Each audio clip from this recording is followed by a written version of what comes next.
On the Jacob Buehrer Show, I am so happy to have on OMI. How are you doing today? I'm good. Thank you so much, man.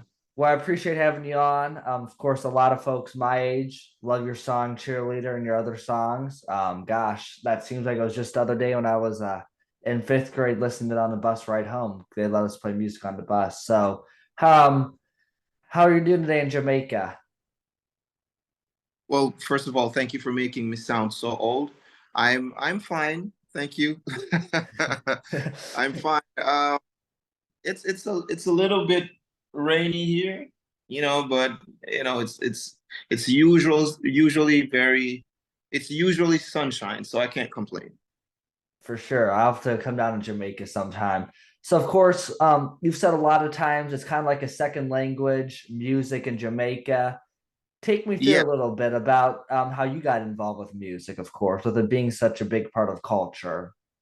Well, yeah, you're kind of predisposed to music growing up because if even if you're at home, there would be like a sound system across the street. Somebody is keeping like a huge party, and you would have music blaring in your ears. You're trying to sleep at night, but that was just a part of the culture, And my dad was a singer-songwriter also, so he was also a big inspiration in my life.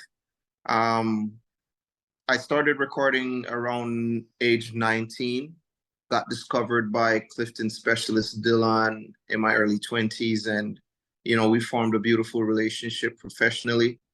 And he's like my dad since I lost my dad. I So, lost my dad when I was about 9 years old, so he kind of assumed that father figure role. So, having music in common, we've been working together and the birth of the hit song Cheerleader and others followed after that relationship. So there's a lot to be grateful for. for sure. Um, so take us through a little bit. Of course, you said you started when you were 19. What was it like when your big head cheerleader came out? You ended up doing a remix with him, and then it went big. Here you are, you're a Jamaican artist, and now you're not just performing in Jamaica or America, you're performing all over the world.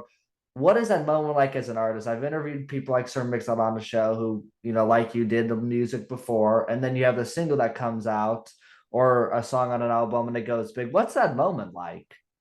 Well, listen, like I want to say fortunately for me, a lot of people would think, okay, unfortunately, but fortunately for me, I hit on the first song released. And that doesn't happen quite often. A lot of people, they probably be putting out a series of music and then maybe around the 10th single you get a hit. I hit the first single that I put out, so I was very grateful for that. um and the reason why I say maybe a lot of people would say unfortunately is because I know it puts a lot of pressure on the artist, to follow up and keep the consistency. But I look at it differently. I see it as, listen, this came out of me, and there's no, if it's not broken, don't fix it. The formula came from me, so I try not to put that pressure on myself. I just know that I have to keep doing what I love. For sure, very interesting. And do you have a favorite venue you've been able to perform at over the years? I have a few favorites.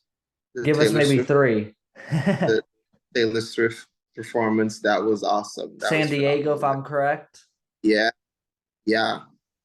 And Summertime Ball, that was also a major venue. And I also enjoyed performing in Dubai. I think I did the mall in Dubai. Yeah, That'd be cool. yeah. That was awesome. Yeah. So take us through kind of that first one real quick. And of course, she's going everywhere with Eris right now. The last big tour she had done was 1989, which you were part of in San Diego. I remember she said, and I was watching before I got on with you. She said, "Today the guest I'm having, or tonight the guest I'm having on stage with me could be anywhere in the world right now. You've probably heard a song 4 to 5 times on the radio before you came here. And then she introduced you, and everybody was Yeah. screaming. What's that moment like? Because, she had a different guest per show. Some of them were like Pitbull, Yeah. Imagine Dragons. So, what is it like when you Mhm. yourself are out there, and you hear somebody like that saying, "You've probably heard him Listen, more than me on the radio before you came here tonight." What's that moment like? listen, first of all, I'd like to say a major shout out to Taylor Swift. I felt really, really grateful. Still feel really grateful, to her for having me on her show. That was like the moment where I was like, yo, just the the sheer screams from the audience. I was like, yo, I've really made it. I really made it.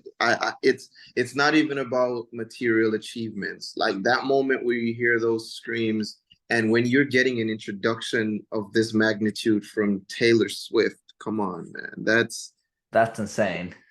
That's insane. Very insane, man. For sure. And then you even got to, I think, go on her jet as well. So it had to be quite an experience. So It, it was, she's really a sweetheart, and her mom, big ups to her mom as well. They were really, really, really nice, very courteous. It was just a wonderful experience, and I was a little bit starstruck too, because come on, it's Taylor Swift, you know. But it's even though I had a mega hit, and even though I was getting all this attention, I was still humbled by the gesture. for sure. And what was it? What would you say?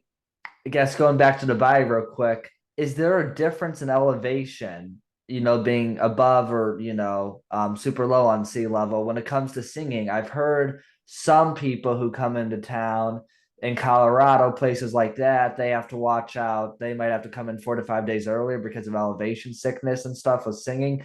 Did you ever experience that? Yeah, I've gone through that before. I've So it's a gone through real that thing. before. It's a real thing. Yeah, Wow. it's a real thing. I didn't know it at the time. I didn't know what I was experiencing, but now you're describing it to me, and I know that I've gone through this before. Yeah. Wow. And take us through kind of your new music that's out. Of course, on Spotify, Cheerleader is still huge. It has what I think 1.2 billion plays on YouTube and close to about 1.5 billion on Spotify. But you have some new music out. Mhm. Not just the Me For You album, but Thunder and TMI. Take us through those two things a little bit, which are great songs, by the way. Right. So So thank you so much. So TMI is a part of a series of music that we've been releasing in the last 3 or so months. And Thunder is my most recent single. This is a song I wrote for my mom, and I released it following, her passing. And this was uh mhm, yeah. This was the worst experience of my life, sorry to hear losing my about mom. that. Sorry to hear about that. She's proud Yeah. of you. I And I I hope she is. you've done an amazing job. Um, and I'm really sorry to hear about that again. Um, what would you say is something, maybe advice you would have for younger people? Of course, it has to be hard at times, since you got that song out there and a lot of other songs getting recognized and things like that. But what is it? What advice would you kind of Mhm. have for people? Who want to be big in music, what would you tell them maybe from, hey, I've been there, I am there. Like, what advice would you kind of have? Pros and All right, cons, maybe. pros and cons. One of the biggest advice I would want to give to this generation of music, just remember that shock value only lasts until the other shock value. So if you're going to kickstart your career with depending on shock value to sell you, to introduce you, to be your introduction, you're going to have a lot of issues, because then you're going to have to keep doing stuff that are going to grab people's attention, and it's not always positive. So make sure that you have talent behind. That's a good point.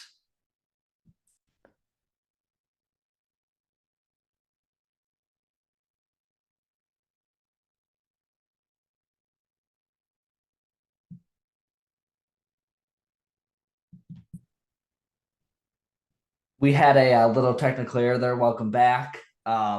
So you were talking about advice. Yeah. So we were talking about not relying on shock value to sell you as an artist. You should really pour into your craft and try to master your craft. Make sure what you're doing has substance. And we were talking about the effects of shock value. If you're totally relying on that, then you're gonna have to be consistent, and it is gonna have to be one shock value after the next. So try to make sure you invest in your craft, pour into your craft. For sure. Well, that's really good advice right there.